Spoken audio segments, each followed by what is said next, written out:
Can I get change for a 20? Sure. 2,000 pennies okay? What?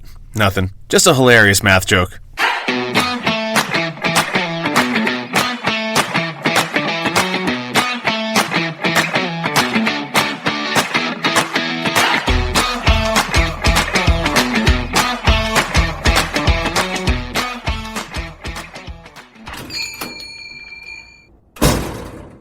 What can I get you?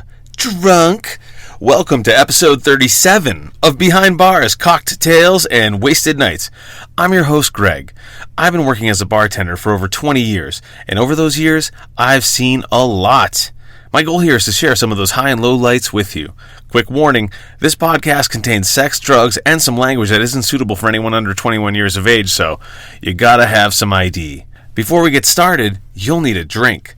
For this one, we'll go with Louis the Comedian's grandma's drink, and it goes a little something like this. I'll have a vodka martini. Dirty, dry, dry. So just a little vermouth, bone dry. So no vermouth? Oh, for Christ's sake, just get a vodka on the rocks and be done with it, Edna. I actually don't know if his grandma's name is Edna, but at the time of recording, he didn't get back to me, so I needed a name. I threw it in there. Okay. And if you don't want to go through that argument with yourself, I recommend a shot of silver tequila and a large straw packed with blizz to boof into your back pussy. Make sure you have an assistant present. That's easily a 10 in the degree of difficulty department. Alright folks, for this episode, I interviewed my friend Louis Beck, whose star is rising, so I figured I'd get his origin story out to you now in case this fucked up universe makes him famouser faster than me. So, here it is. I give you Louis. All right, everybody, welcome to episode 37 of Behind Bars, Cocktails, and Wasted Nights. I am here with my buddy Louis the Comedian. We're on location in his downstairs office hiding from his wife. He couldn't get a pass to come to my place, so I apologize. If you notice a difference in the audio, that's why. Louis, how are you, buddy? I like how my introduction is like, this giant pussy is not allowed out of his house at any point, so here we go. They're going to love me now. Yeah, no, they're going to love you, because I love you, man. Like, the first time we met, I was in Aspen. I was producing comedy shows, and Louis, this guy, I don't even know him from Adam, he comes up to me, like, right before the show starts, and he's like, hey man, like I really love comedy, like I've always thought about doing comedy, I want to do a set, like is there any chance I can get some time? And I never do this on a showcase. But for some reason, some weird fateful reason, I was like, yeah man, I'll give you 5 minutes. Louis goes up, and I'm thinking like he's going to walk the room, but he can't because he's opening. I'm thinking he's going to bomb, I don't know what's going to happen, and the guy crushes it.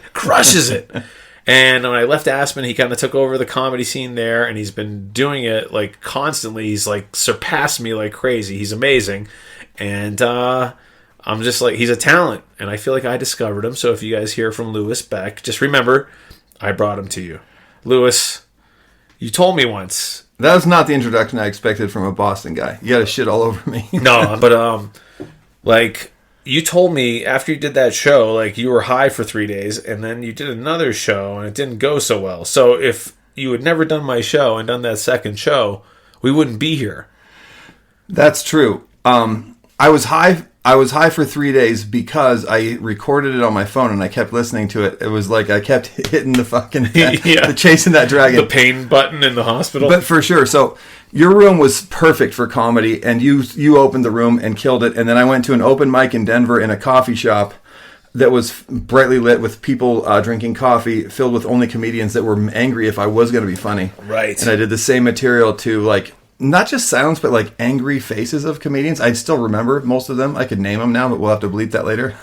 So I won't. But, yeah, it was like from maybe a real drug analogy, like the highest high to like, oh my god, I just ruined, like that was the worst thing I've ever felt in my life. It is a crazy high, like, and I gotta tell you, like, I don't do open mics. It's counterproductive. Like, it's a bunch of, like you said, angry comedians. If you're doing well, they're jealous and they're pissed. No one's paying attention to you. The first comedian goes up and leaves with his friends after he performs, so nobody sticks around. So if you're last, it's like you and like the homeless guy, like going 31st and 32nd. Dude, to that point, I was in New York like 2 weeks ago, and I had a booked show in Bushwick, Brooklyn, And I got there well early because I just didn't know how to get there. And I get there, and there's another show about to start. And this woman's like, "Oh, you want to hang out?" I was like, "Oh no, I'm here for like the 7:00 show. It's only 5:30. Is there another thing before?" She's like, "Yeah, my show." "Well, if you book later, maybe I can get you on." And I'm like, "Oh, sweet." So I sit down, and she starts like rounding people up and taking names. And then she comes over and she goes, "Yeah, it's $3 to be on my open mic."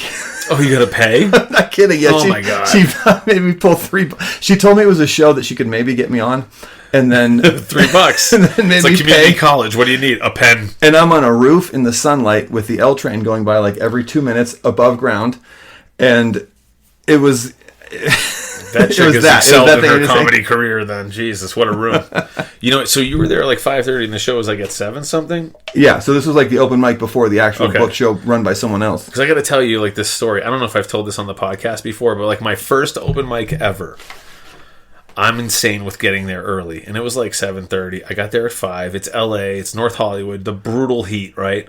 And so my roommate came with me for moral support, my writing partner, Matt. And we're like, Jesus Christ, we're just baking in the sun. Like, what are we going to do? Like, we're in the NoHo Arts District, which was a lot safer than where I lived, which was the Marshall Arts District. Hey-oh, bazing. So anyway, I'm like, I need a soda. Like, I need a Coke or something. Like, I got to go. So we go across the street to this bar. And it's this S-shaped bar. There's all these dudes in there. And the guy's like, "Oh, what do you guys have?" And I'm like, "Just a couple of, like, sodas. Like, we're just waiting to go across the street and do some comedy." And all of a sudden, my roommate's like, "Greg, we got to get out of here right now. We're going to die. We're going to die. We have to leave right now." And I'm like, "What are you talking about?" He's like, "Look up." And I look up onto the screen, and there's tranny porn going on. And I'm like, "What the fuck?" And I look around, and it's like, literally, like, there's a construction worker. There's a fucking cop. Like, it looked like the Village People live. And this, I'm like, oh my God, it's all, like, buff dudes, and there's tranny porn on. And I'm like, oh my God, let's get out of here. And so, like, we went and did the open mic, ironically hosted by Chris Spencer, who I saw open for Ali Wong, who opened for Chris Rock, like 2 years ago. I'm like, that was my first open mic after Because that's what you got to deal with in comedy. You got to do tranny porn if you want to do tranny porn, just to, like... Oh, man, I had, like, almost the same experience. I went to... What? I know. How could I top that? It's not topping that, but I went with my girl to New Orleans for, like, a medicine conference that was paid for by her hospital for her to get, like, continuing education. So a buddy's like, "Well, if you're in New Orleans, call my buddy up and get on his show." So one night I go out to somewhere in New Orleans, and I'm booked on a show called Comic Strip. I didn't think much of the name, but why it's called Comic Strip is because it's a comedian and then a burlesque dancer and then a comedian and a burlesque dancer the whole night. Yeah, that's fun. That keeps the vibe going, right? And so burlesque is every absurd thing. Right before me, this incredibly gorgeous, like, stripper-looking chick with pasties on her nipples is up there doing a dance, and she's got a live albino boa over her shoulders. And she somehow trained the thing to do this motion where its tail, like, wraps around her butt and looks like it's ass fucking her for part of her dance. Oh my God. And got, like, everybody in the crowd just, a lot of dicks are hard. And then the guy's like, "And now we have from Colorado this back," and this bald ginger rolls up on stage. Oh my God, I thought I had and I got to make him laugh. I had to follow Bobby Lee once, but that's nowhere near as bad as... I killed because I'm that good. No, I didn't. No, that's amazing. Did not. I'm trying to be culturally more sensitive. So, did I tell you about my black tranny name? No, you didn't. Damsel Washington. Damsel, I like it. Did I tell you about my gay porn name? What's that? Fellatio Hornblower. Anyway, sorry. So this story, very quickly, this place is called the Tiny Cupboard, and they book themselves, or they label themselves on their website as a hipster comedy club, which I thought that's how you made fun of places. Right. And I didn't know what it meant until I did this open mic. And I shit you not, the host is like, "Okay, so our next couple comics, just to let everybody know, we've got Pranesh, this Indian guy, followed by... No. Pranesh? No, but yeah. But we're also in, like, a Dominican neighborhood. Okay. She goes, "We got Pranesh, followed by Usama Siddiqui, who's actually kind of going places in comedy. He's, like, passed at the Comedy Cellar." Okay. So Let's she look goes, out for him. She goes, "We got Pranesh, followed by Usama Siddiqui, followed by Stepen? What's your name, sir?" And he goes, "Steven." And I'm like, and that was how I opened. I was like, I didn't know what a hipster comedy club was until I just lived it. When she nails Pranesh, she nails Usama Siddiqui, and then Steve fucks up Steven. That is hilarious. Oh my God. That reminds me of a Mitch Mulaney bit R.I.P. But he did this whole thing. He's like, yeah, I love dating black girls. Like, I got this girl's number, and I call up. I'm like, yo, is Trakai there? She's like, this Tracy. I was like, oh man, that's hilarious. But that's like that dumb. Lewis, before we get your background though, I want to jump into this insane story. Lewis is not only locally famous, he tours like regionally, and you recently did Scotland. But the story I want to talk about in your international progression is Belize. Like, Lewis came down to Belize with me, and you told that fucking joke. That Latino police force, while I had 5.5 grams of blow in my pocket. And Lewis, we weren't supposed to be there working, and you're like, oh yeah, we just did a comedy show. Oh my God. And then tell the joke that you told these guys. Well, 2 cops on you, 2 cops on me, 1 guy searching our golf cart, and you decide. Well, Greg loves and hates me for the same reason, which is that I have no filter.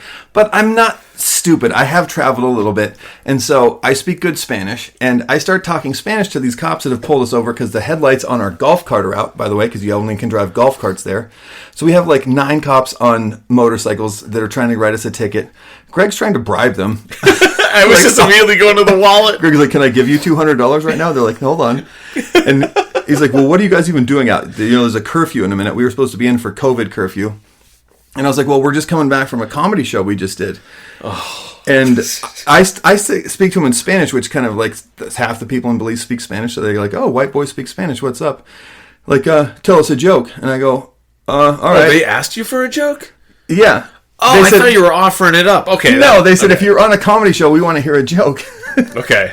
Which, as a comedian, the hardest thing to do is like come up with a joke that is a comedy show joke, but would work just in any moment. In a club, yeah, when they request it, it's like, yeah, there's a big you're a difference. Make me laugh. It's like, what do you do? A knock-knock joke. Yeah, I'm in construction. All right, build me a doghouse. Exactly. Go fuck yourself. Exactly.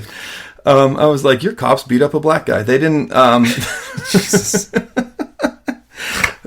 No, so they asked me for a joke, and there are these, like, Belize is like a big mixture of like white, black, Mexican, kind of like all mixed together.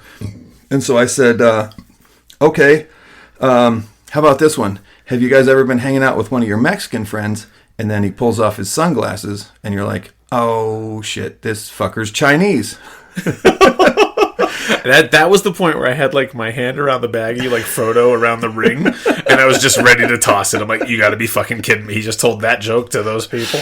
And there's like the long pause, and then they all die laughing. Oh. And then they take us back to our golf cart where I'm standing away from it next to Greg.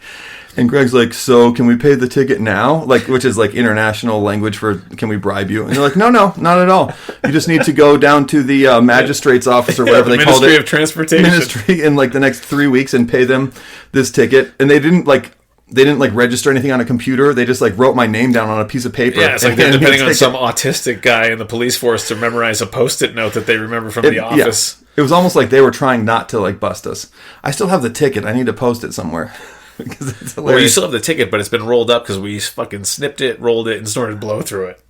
Well, that's a different story for later that evening, but yeah. Oh, yeah. We all got stuck in our hotel. I told that story already, but yeah, that was great. Like, we were all, like, 4 comedians having a pun contest, spitting out movie ideas, out-joking each other. It was so fun. But it will not test positive for cocaine because I unrolled it and licked all of the...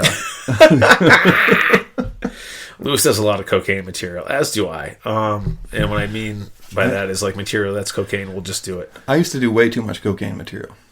Now I do just the right amount. Hey, he's never off stage, folks. Buzzing. This is why Greg hates me. He just never gets off stage. Authentic Lewis is pretty great. So let's get into Authentic Lewis. And I don't mean that in the sense of, like, let's get into phrasing, Greg, phrasing. So, Lewis, you grew up in Aspen. Yeah. And Jehovah's Witness. Yes. Authentic Lewis is monosyllabic answers to everything. Yes. No, yeah. So I was like, my family lineage is Aspen, which is weird. It's funny because you say Aspen, and I hate this when like people introduce me in a comedy show from Aspen because it's got like the richest town in America thing. It's a brand, though. I know, but it puts like something into people's brains, like you're from Aspen, then you're a billionaire. But we're here to dispel that. Yeah, well, the case being, my dad, had a mechanic shop when I was a little kid, and then he worked for Napa, and my mom is like a cook for rich people, and I grew up in a trailer park But it's an Aspen trailer park, so when my parents got divorced in my early 20s, they sold their trailer for like $250,000, which is true. I mean, that's how that town works. But yeah, so it was a wild place to grow up. I mean, what's like that? Who the fuck has like Trailer Park Aspen? You know? So growing